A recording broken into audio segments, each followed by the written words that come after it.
सब कोई बैठ जाइए सर यहीं पे है।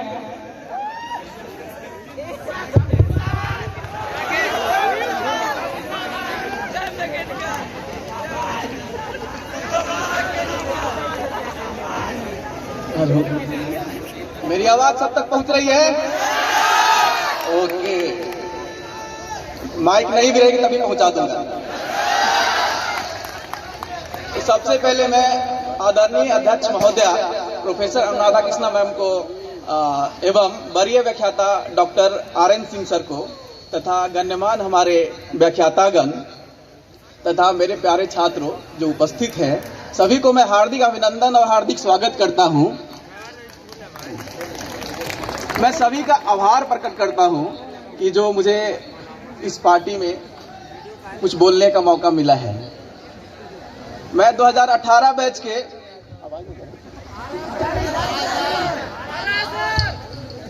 थोड़ा तगड़ा चाहिए था ना,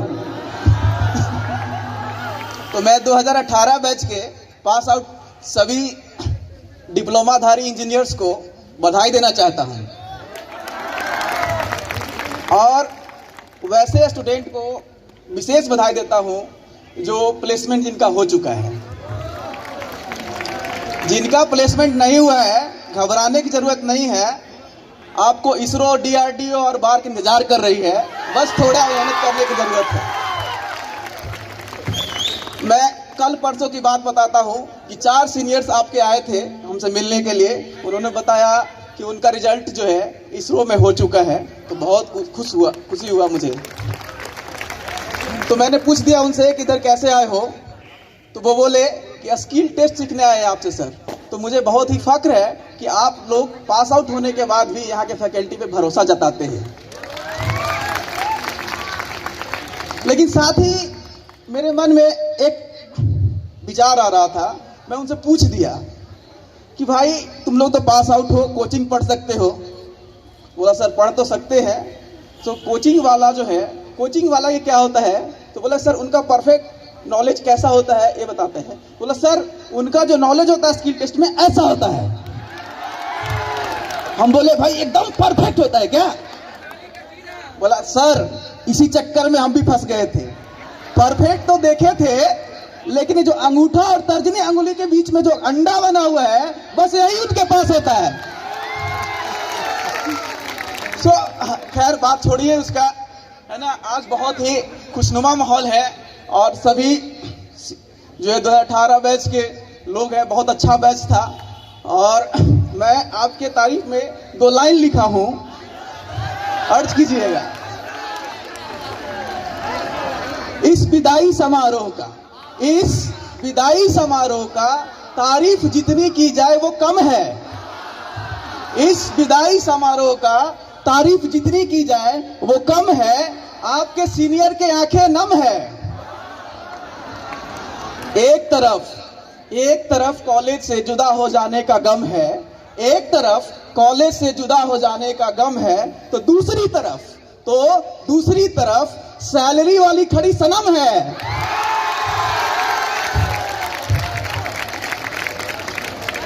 मैं मैकेनिकल का स्टूडेंट रहा हूं और यहाँ से बहुत लोगों को पास होते भी देखा हूं, तो मेरा मैकेनिकल में एक्सपीरियंस ज़्यादा रहता है। तो यहाँ तो बहुत लोग खुशी लेके जाते हैं, लेकिन थोड़ा दर्द भी लेके चले जाते हैं। ये खास करके मैकेनिकल बैच के साथ होता है। तो आज का जो मेरा कविता है वो मैकेनिकल पे आधारित है। आप लोग गौर कीजिएगा। जब आप यहाँ से निकलेंगे तो आप खामोश हो जाएंगे, चुपचाप रहेंगे। लोगों को कमेंट आना चालू हो जाएगा कि आप खामोश हैं। तो 2 लाइन उनको कहूंगा। मेरी खामोशियों को बेजुबान मत समझना। मेरी खामोशियों को बेजुबान नहीं समझना।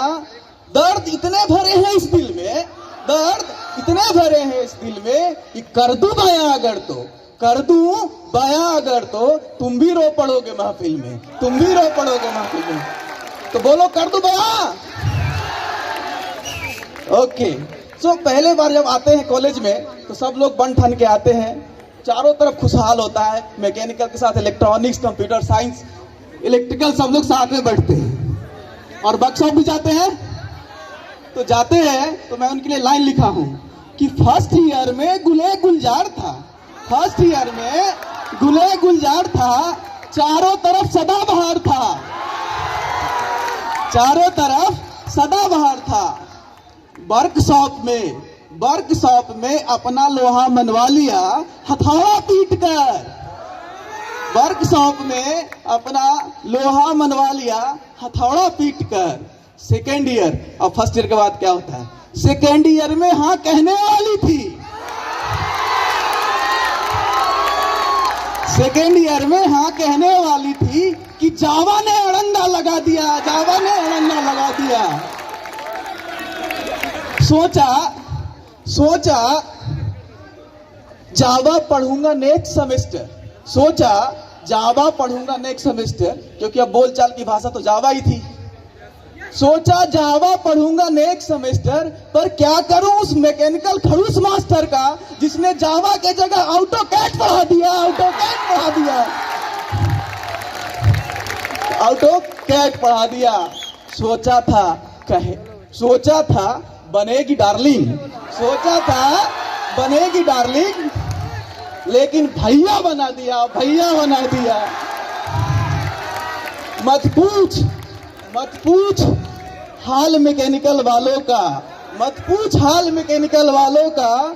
दर्द भरी है इतनी इस दिल में कि कर दूं बया तो तुम भी रो पड़ोगे इस महफिल में।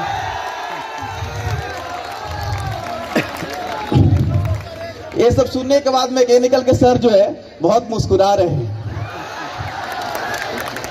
मैकेनिकल के फैकल्टी मुस्कुरा रहे हैं, लगता है इनको भी जावा के दिन याद आ रहे हैं।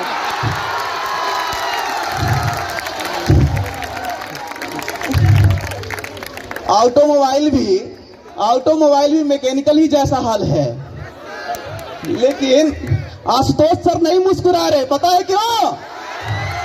क्योंकि अगले महीने इनकी शादी होने वाली है, और जो बकरा हलान होने वाला होता है वो कितना मुस्कुरा सकता है, आप सोचिए।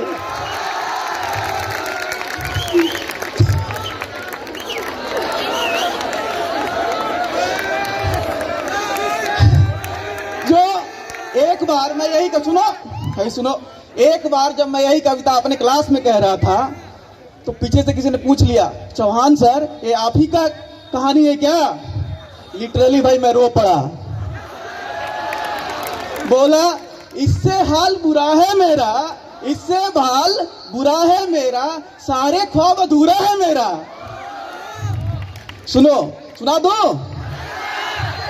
हमने 13 साल पढ़ाई की, बीटेक एमटेक पीएचडी, हमने 13 साल पढ़ाई की और 13 साल ट्राई की।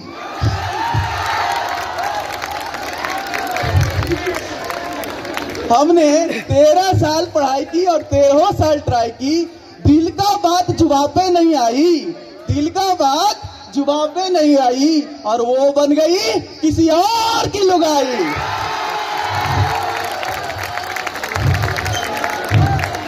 आज भी मैं पढ़ता हूँ प्रोफेसर साहब, आज भी पढ़ना पड़ता है, पर माँ कसम कभी ट्राई नहीं करता। कोई रिकॉर्ड मत कर लेना, नहीं तो होम मिनिस्टर के पास एक वीडियो चला जाएगा तो 10 दिन के लिए खाना पीना मेरा बंद हो जाएगा। मैं एक बार की बात बताता हूं, स्ट्रेंथ ऑफ मटेरियल मैकेनिकल में पढ़ना सब लोग जानते होंगे, उसको सॉम भी कहते हैं, और बेंडिंग इक्वेशन एक सब्जेक्ट है। तो मैं उसको एक बताता हूं। मैं सॉम का किताब पढ़ रहा था, बेंडिंग इक्वेशन से लड़ रहा था। मैं सोम का किताब पढ़ रहा था, बेंडिंग इक्वेशन से लड़ रहा था। इतने में मेरी आ गई लुगाई और करने लगी मेरी धुलाई। बोली देख रहा हूं मैं, हर बार एक ही पेज क्यों पढ़ते हो, हर बार एक ही पेज क्यों पढ़ते हो? क्या छुपा है इस तस्वीर में, क्या छुपा है तस्वीर में जो अब तक नहीं समझते हो?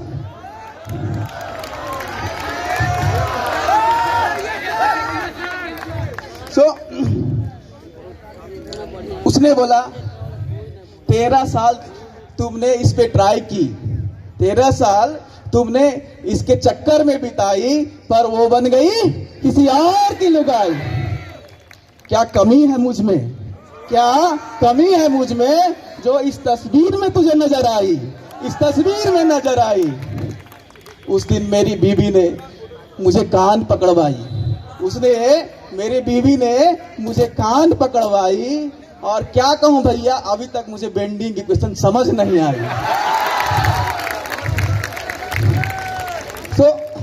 अब मैं अपने बात को खत्म करूंगा तो कि आप लोगों को बहुत समय इंपॉर्टेंट है, तो मैं इंपॉर्टेंट अनाउंसमेंट करना चाहता हूं कि जो सारे काव्य पाठ मेरे द्वारा पढ़े गए थे वो सारा काल्पनिक है और मेरे चरित्र से कोई लेना देना नहीं है।